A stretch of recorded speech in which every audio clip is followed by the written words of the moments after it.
اے مسلمانوں، یہ قرآن وہی قرآن ہے جو صحابہ کرام کے پاس تھا، یہ حدیث وہی حدیث ہے جو صحابہ کرام کے پاس تھی، یہ اللہ وہی اللہ ہے جو صحابہ کرام کا تھا۔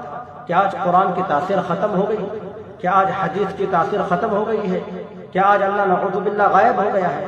نہیں اے مسلمانوں، یہ قرآن اپنی طاقت کے ساتھ قیامت تک کے لیے تھا، ہے، رہے گا۔ یہ حدیث اپنی قوت کے ساتھ قیامت تک کے لیے تھی، ہے، رہے گی۔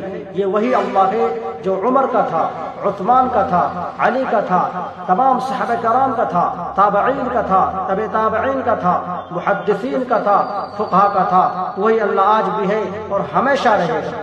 کمی ہماری ہے، غلطی ہماری ہے، آج ہمارے درمیان ذات پات کی لڑائی پیدا ہو گئی ہے، آج ہمارے درمیان مسجد کا جھگڑا شروع ہو گیا ہے، حالانکہ قرآن کہتا ہے ان اکرمکم عند اللہ اتقاکم، اللہ کے نزدیک سب سے زیادہ مکرم اور سب سے اچھا شخص وہ ہے جس نے تقوی اختیار کیا ہو۔